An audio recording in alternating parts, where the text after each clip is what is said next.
Hey guys, welcome to another session of Epic 7. So if you guys haven't checked out the video, the Lurds versus Ambition, it was the first time ever fighting Ambition. It was a really cool experience. Got to talk to some of the guys. They came on stream, and I think after that match, all of my guild members were like super stoked. Like, yeah, we got our butts kicked. As you can see here, the Havoc difference is quite large. But it really just goes to show like how much effort Ambition players put into their strategy, their gearing, their heroes. And from what I've heard is that like almost per battle they actually like spend the gold and re-gear their heroes so they ensure the win. As much as possible that is in their control. Now obviously I don't know like a lot of the Ambition players like personally. But yeah, I mean they're good. I mean there's no doubt that there's a reason why they have not lost a guild war. You can see the Havoc difference. It's not that like they knocked us out of top 20. When we went into the Ambition fight, we were 15. We got knocked out really quick because it is the beginning of the season, so the Havoc difference per war does kind of shift your ranking like a lot more than like let's say like a month or 2 months down the line, because the points are still working out. They're averaging out to where people ought to be. And matchmaking, of course, everybody knows matchmaking in this game can be very RNG. If you take a look at the record of how we're doing this season, we're doing decent. I mean, our loss was to Sanctuary here, and Sanctuary right now is a top 5. And so you can see the Havoc difference between us versus Ambition, and then our loss versus Sanctuary. So anyways, it's not to say that like we did bad. We did the best we could, and I just wanted to make this video because I wanted to talk about at least my observation from a player facing their teams. My observations on their team comps, their kind of strategy, and then also to showcase like some of the heroes that I brought into my battles. Now in that video, if you guys watched it, I did win all 3 of my battles. It doesn't mean that I'm a better player. It just means that like one, there was a lot of luck, especially in the last fight with Dammit. There was a lot of luck with my Luna. Even though, long story short, you should check out that video if you guys haven't checked it out. You check it out so you get the context to why I'm making this video. Again, I think they've taught me a lot. They taught me a lot. I want to improve like a couple of my heroes, like F Maya, for example. Like max limit break my rod artifact on DN. A lot of little things that I can like push a bit further, so that if we ever do face Ambition again, I would say you can't say you're better prepared, but a lot more prepared than the way I was. I took it for granted that I thought that yeah, their Ambition, they're gonna be really strong, but I had no idea. Especially I would have to say again, Dammit's fight, the third fight in that war was the most exciting thing to me, because he really threw me off. Spoilers, 200 speed Dark Corvus with 25,000 HP, right? So very crazy stuff.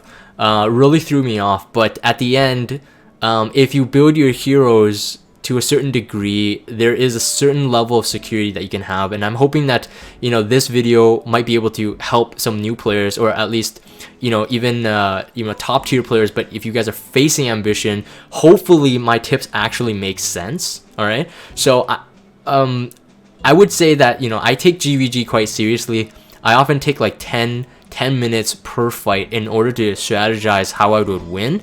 Thinking about like all the outcomes that can possibly happen. I love doing that. I think it's part of the game. So for people who actually just want to watch the fight, apologies, I think you're gonna be missing on a lot of stuff. So my first fight with Ambition was actually with Blue 16. Now again, like I said, I'm not 100% familiar with like all their players. I know that Dammit was like I think the season 1 arena like top player, and then Rec right now is season 2 #1 player. Like I don't know the rest of the members. So I attacked Blue 16, Nephemeral 1, and then Damn It. So for Blue 16, I brought in F Maya, Luna, and DN. Now I'm going to showcase those 3 heroes at the end because those 3 heroes were pinnacle for my victory against Damn It. I don't think I could have done it any other way. Especially he did throw me off with his super crazy Dark Corvus build that I'm still like wrapping my head around on how he could get that. But it was effective, and his team is effective. So I'm going to save that comp last. And then for Blue 16, my second team I used was Crow, Charles, and Destina. So I have Destina set up here. I mean, Destina is actually a very, very strong healer, especially right now in this meta. Especially dealing with Dizzy, especially just Dizzy, like without ML Ball. You could really literally run her with like very low effect resistance. Now, if Dizzy does have like some sort of like, you know, debuffing artifact like Zero Ren or Abyssal Crown, yes, you want your effect resistance high, and you know, to be honest, like more effect resistance the better. But Destina, like well-rounded, like 16,000 HP, and you have to get the defense high. I did use it on Blue 16, I think to bait Kayron. So you know, just because I know this is Ambition, so I would just assume that all their damage dealers hit really hard. All their bruisers hit hard, even their tanks hit hard. So it's very, very scary to deal with them. But my Destina pulled it off with a blue here, and this has not been max. So one day I maybe will max it. I just did it for the speed. So at 15,000 HP, almost 1200 defense, and then 168 speed, so almost 170. Again, with the right heroes, right artifacts, you can make what it seems to be on paper like really badly built Destina, like I have here, perform pretty decently for what you need to do, right? And then next I think I used Charles. Now I did do a full like Charles showcase, and the build on him right now is no different than my showcase video. So if you want like a full-fledged like detail on like all the substats in the equipment, check out that video. But I use Charles as well. Of course I use Crow. Crow is one of my most MVP heroes, both on the defense team and on an offense team, and in terms of GVG. Now I do still use him in PvP because I don't have you know, tanks like C Armin or whatnot, but he does the job for what I need him to do. Here's his stats. 20,000 HP, 197 speed. Ideally you want to get Crow. If you want top tier Crows, you want him to have good effectiveness, really high effect resistance, and over 200 speed. That's the goal you want to aim for. I could give my Crow more HP and more speed. I have the gear for it, but again, I'm spread a bit thin. If I want all of my heroes like, you know, at my arsenal, I do need to kind of, you know, spare some stats. Now again, I think the most important thing, especially for new players, is setting a goal for the hero, and also knowing the role that he plays or she plays in your team comps. So for example, I'm going to just quickly show my Luna here. 129 speed. Very, very slow, and especially, you know, everybody says like speed is king, speed is king. But in my cases, when I use Luna, I do use her for either with a CR pusher, if I can, or I use bait tactics to bait away the damage from her. So she doesn't need to be really fast. But anyways, it depends on your play style. Now, I know that a lot of people will say that, you know, speed is king, you know, speed set for everything, and I don't deny that.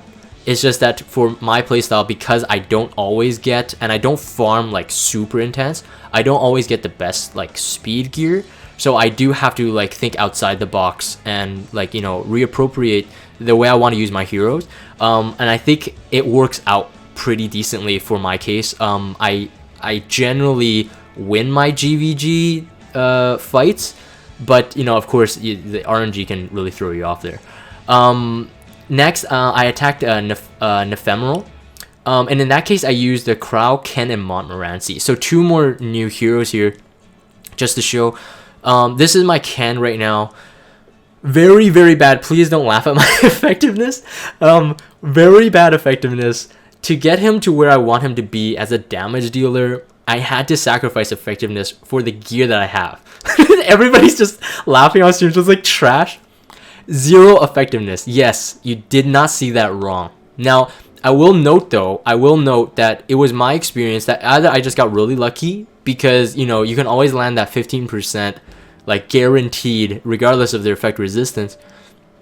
I did land 2 burns on, I think it was Nephemeral's Ken, or it might be Dammit's Ken. So the 3rd round or the 2nd round, I'm not sure which one, but it was in one fight, one Ken. I landed 2 burns on it, and I have 0 effectiveness. Just to note that the way I use my Ken, and because I don't have the, you know, the stats to actually, you know, make it work, my excuse is that, you know, once you have the vigor buff up, once you have his S3 up, and you have the vigor buff, he can, you know, ignore effect resistance on his S2, the defense break, which is generally the biggest thing you want to go for, because burns scale from attack. So most Kens are built bruiser, so like high HP, high crit rate, and high crit damage. Because Ken's attack and damage scaling all scale from HP, 30% on the S3, 10% on the S1, S2. More crit damage, the better, and you don't need to really emphasize attack, right? Because if you think about it, if Dizzy puts an attack down, or any debuffer puts an attack down on Ken, his attack goes to naught, but his HP is untouched. So therefore, Ken, if he has actually really high crit damage and decent health, he actually still outputs real good damage. Now I know that a lot of Ambition players actually run Ken on Portrait of Saviors. Now I will say this, I do regret not grinding more. I grinded 2 max limit broken Portrait of Savior, but no more. It turns out that artifact is one of the best. So if ever in the future the meta shifts where you know, Exorcist Tonfa or Portrait of Savior 2.0, 3.0 come out, even an increase of like, let's say 2%, let's say it's like 22% damage, you have to farm that. I would say like farm like 10 of them max limit broken. Like those would be worth it in the long run. It's Portrait is like one of the best DPS artifacts up to this point. And the reason why I brought up a Portrait is because, again, the idea is Portrait does not scale from attack, but it scales from total damage. So because they're bruisers, if Ken, again, instead of running Else Fist on mine, if I was running like Portrait and I'm scaling from health and my attack is down, he would still do a lot of damage if you can get your crit rate and crit damage up. So that's just like a build tip. If people are like looking for, you know, how to build Kens, you need speed, but even though he can self-sustain speed buffs, but if you have a debuffer on the other team, it becomes a problem. So he does need some good speed. Else Fist, just because I wanted the extra speed and the extra attack, I think it came in handy for Ambition fights specifically, because even though I ran Ken with healers, Ambition bruisers and violets and whatever, they hit so hard that my Else Fist was almost always active. It was almost always active, so I'm kind of glad I ran him with Else Fist in that case. But anyways, let's see here. And then Charles, you guys saw Montmorency. Yeah, so for Montmorency, I'm going to make a full feature video on her. For newer players, I highly recommend you, if you pull her, highly recommend you specialty change her, build her, put your love into her in terms of like, you know, actually like spending mola on her, and get her some good gear. She is one of the best defensive healers, offensive healers, for PvP, PvE, all areas of the game, and she's a 3-star. That's the amazing thing. Her specialty change is very easy, and she works in hunts and everything pretty much. Anything that needs cleansing, she works really well for Abyss 90. So for newer players who have a hard time for Abyss 90, she works really well there. And of course, she is a bit stat hungry. Again, 0 effectiveness. I get laughed at this all the time, but you know, my role for her is not to put people to sleep. A lot of the fights that I fight, you know, they either have immunity or they have an immunity buffer, even though again it sounds like just me making an excuse for not giving her effectiveness. Obviously, yes, if you can stretch your stats. Defense, she has really high base defense, so it's not really hard to get her high defense. Health, she doesn't need it, but she needs effect resistance. Effect resistance is one of the biggest things. If you run her on Tome, you really don't need that much speed. I would say I have too much speed, but I don't like rolling the RNG where I'm like waiting for her cooldown to reset. and to use tome to move down a timeline. So for me, 190 speed is good, but again, if I can stretch it, if I can lower speed for higher effect resistance, or even heck, even run an immunity set, I would totally do it. It's totally worth it. But for now, she works the way I need her to.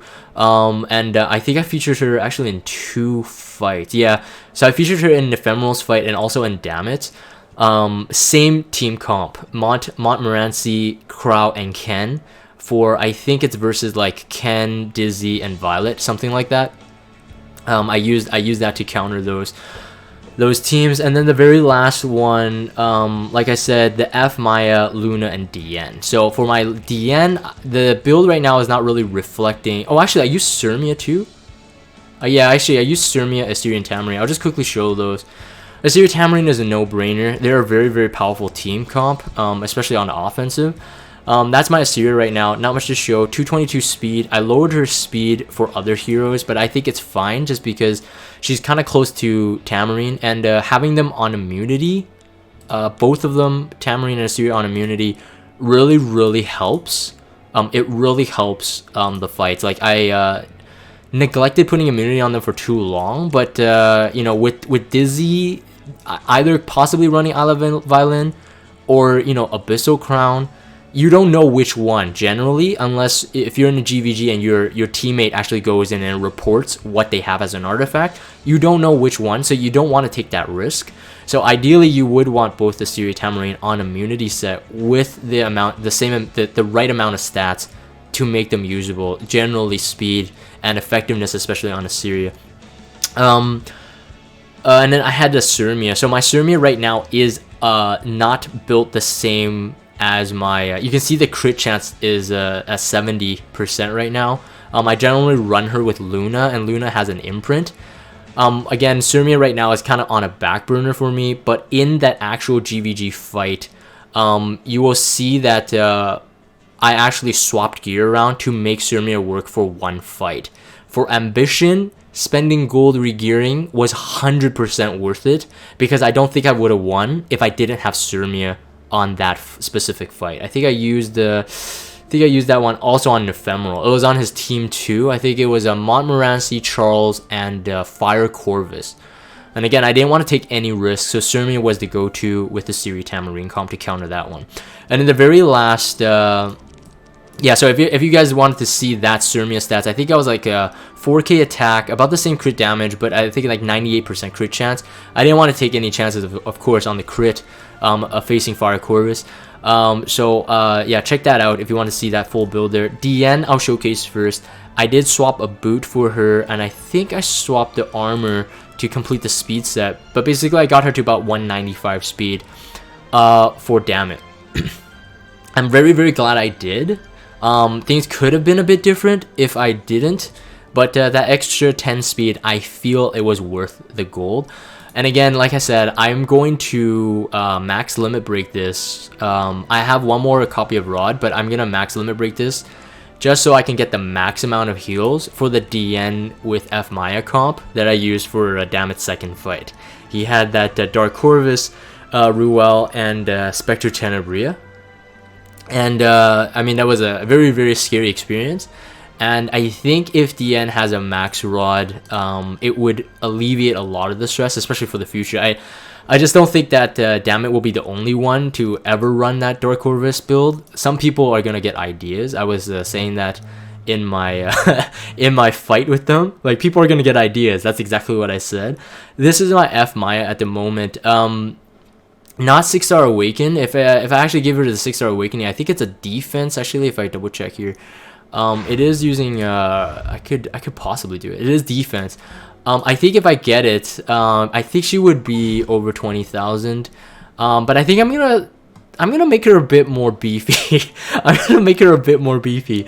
Those Dark Corvuses, man, they could really scare me. So yeah, that's where she's at right now. I mean, this is really crap. I would say F Maya, if you're using her as a dark bait, she's one of the best dark baits. I have a full F Maya feature video as well, even though that right now the gear on it is updated compared to that video. So I mean, unless you want to see me showcase it, like how she's used, you don't need to really look up that video. But I need like upgrades on the right side gear. Like this stuff is like jokes. This stuff is jokes. I had this on my old Crow before I took PvP seriously, which was running health and defense sets. And when I got F Maya, I'm like, oh yeah, I use her as a Dark Bait. I just plopped this on her, and it turns out like she was good. Like I just never felt like I needed an upgrade. Again, until I faced Ambition. So they really changed everything. This Aureus has a potential of a max limit broken, but I'm not enhancing this yet. Very, very low case that I would need Aureus on F Maya. In some, let's say like ML Ken comps where I'm trying to, you know, save like the health on the rest of my heroes, and I don't want to run 2 knights. I have Aureus on her. I pretty much never take this off. Holy Sacrifice would have been a nice one if I, you know, think in retrospect. Holy Sacrifice to proc that revive would have been nice, you know, as added security. But for Damit's fight specifically, he had a Spectenabria and Dark Corvus, and F Maya was the only one getting hit, so Ruel would only hit her. So in terms of like Aureus being usable in that one, it was absolutely not used. So I don't think it was the right idea. I didn't really think about swapping it out. I was just so confident that I would be able to do it with F Maya that I didn't even bother thinking of swapping that artifact. It could be anything really. It could have been Adamant Shield. It could have helped, even though I had a DN's anti-crit buff on, and I think it did work a lot of the times. I think that was one of the reasons my F Maya survived as long as it did. And then the very last one was my Luna. So I think Vayne on stream that day after the video recording, he did ask like, hey, I'm curious on your Luna's build, because I mean, obviously I'm gonna take it as a compliment. He said that she pierced, so I'm gonna take it as a compliment. Obviously my Luna did get lucky. If you watch that video again, I think I did 3 max hit S1s in a row, which, you know, if one of them was missing, I don't think I would have won that one. It was a very, very clutch fight. It was like literally like I had two heroes left, and anyone could have killed me, you know, like Spectenabria would have killed me. So yeah, so this is my Luna gear, and I think a lot of people were asking what's my Luna build. On YouTube, I saw a lot of comments, so I just wanted to make this video again to follow up. She has very low crit chance. Again, I know that actually I can see some of the Ambition guys on stream right now. So they're like laughing at my builds probably. So like I said, like I know the roles I want my heroes to be at. And for me, Luna, you know, not putting on her speed set is fine. If you guys actually watch my GVG videos in like series, you know a lot of the times my Luna, because of lifesteal set and because of how hard she hits, actually saves her. Now, another thing that I like about lifesteal set on my Luna is because I can control the AI baiting a bit better. And what I mean by that is, pretend there's a let's say I'm facing Violet, and for some reason I brought in Luna and I brought in, like, let's say Montmorency. Whichever one has the lowest HP and both being ice, Violet would target. I really like Luna having lifesteal set because every time she goes, she technically gets her own self heal. Again, based on how much damage she does. So I can really control the amount of HP I have. So I can force the attacker, or the defense rather, the defense hero to attack, let's say Crow or something. And everybody knows, like, you know, once Crow is at a certain threshold, his S3 becomes the most dangerous thing almost in the game. I wouldn't say like for everything. Dark Corvus has similar. Watcher Skiri, of course.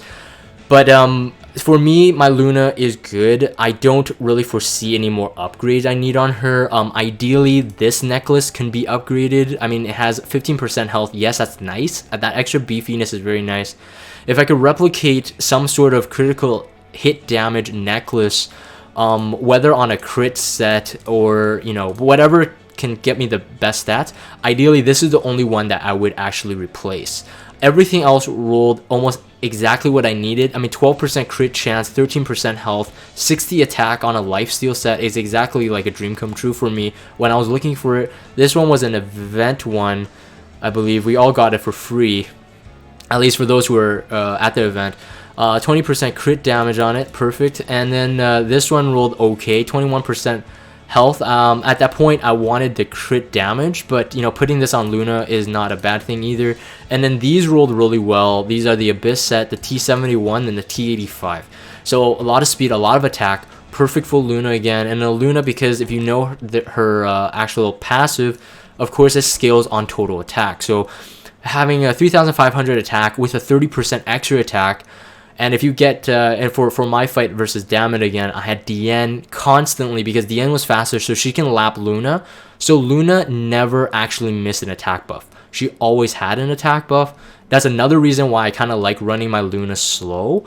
It's just beneficial for me when I swap in like a Siri Tamarine, because I got CR boosters in that case. We got DN, you got the 3-turn attack buff, but then she would always be infinitely loopable as long as DN doesn't miss a turn, for example, getting stunned or sleep or something like that, or provoked. And then the very last thing, again, to make up my critical hit chance, I used Hellcutter. Now, again, because of my fight with Dammit, I think I'm going to go max Hellcutter. Although I only am missing 0.4% on the total if I max limit break this, but each Hellcutter stack counts. Hellcutter works as long as you don't dual attack or actually attack on the turn. Hellcutter stacks, so increase attack and critical hit chance. Now Mauler, who is one of my friends on Discord, and he's in one of our sub guilds, he actually did a test for me on Hellcutter, and just to see if Hellcutter actually scales on the base attack or on the total attack. From his findings, and I have saw like, you know, differentiating Reddit posts, and I'm not 100% sure on this, whether or not Hellcutter is stacking on the total attack or the base attack. Now, for me, if it's on the base attack, it's really too low. If it's on the total attack, it really exceeds for Luna specifically, again, because she has the passive. Now, the only question I would have is if it scales post-attack, like total attack, does it scale off her passive too? I don't think so. I think that's a bit too OP. Julian Z says base attack. Okay. That would be stupid. 20% on a 3.5k attack. It's on base attack. Okay. So I do really run Hellcutter mainly on the critical hit chance though, because my Luna needed it. But on my fight with Dammit, because Dammit's Dark Horus actually, I think, lapped my Luna in total two, like, he actually lapped her completely twice after his Random's Memorandum was max stacked. I think he was getting at least 1.5 or two turns before my Luna got a turn. Then, because I could only attack his Ruel, which is on Idle Cheer, kept on pushing Spectre and Abria up, and the Ruel was about the same speed as my Luna by how fast they moved down the timeline. She was getting quite a lot of Hellcutter stack, so by the time that Luna went, she was at 100% critical hit chance, regardless of, you know, what the outcome was. So, anyways, those are my stats, and I don't know, again, you know, what everyone else's experience is like, you know, facing Ambition, but of course, I think as a collective whole, our guild, a lot of us weren't really expecting to beat their team comps, and so yeah, at the moment, of course, Ambition is the #1 guild, the hardest guild we've ever faced, and again, it was very, very awesome to see their team comps. Now, again, my observation again for their team comps that I saw was that they went very, very, very aggressive. I don't think they really cared, and you know, with the guys on stream here, it's almost like bad of me to kind of just make assumptions, but from my observations on your team comps, guys, it seems that you guys didn't really care about like sustaining the match. More so, you guys wanted to take out heroes. So it was almost like every single team comp you run into, it doesn't even matter if you saw a team comp that had like 2 tanks on it. For players who will face Ambition in the future, let me give you this tip. Just imagine the hardest hitting tanks you can think of, hardest hitting support you can think of, and kind of strategize throughout that. All right, don't risk like very, very like squishy DPS, because most likely they're gonna kill you. that's my observation. Fastest Decorvus you ever encounter? Yeah, basically like just be very careful. Again, I was playing it very cautious just because I've heard, and so I think I was successful because I was mentally prepared to bring like heroes that were either like you could 100% nuke them out like ASAP, or you can sustain the damage. Like it was almost, I would think I think all 6 of mine, 5 out of 6 were like sustaining matches for me because I was, yeah, it was pretty tough. It was pretty tough.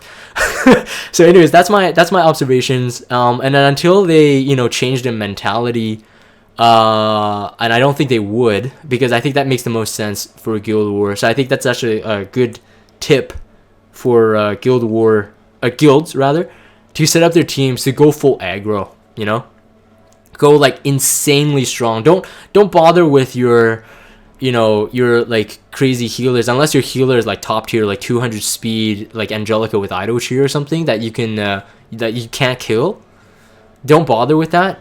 Just go full aggro. And they love their RGB. They love forcing you to make choices where you compromise your team, like going again Dizzy, Ken, Violet, or some other sort of combinations, and sometimes they throw in some ML heroes in there too.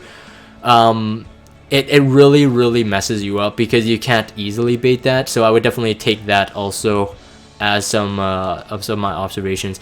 Actually, most of my guildmates actually took after Ambition's RGB thing, but a big difference is that Ambition gear is very top tier. So don't think that just because you put in an RGB team and it's the exact same team as Ambition, don't think you could pull off what they pull off.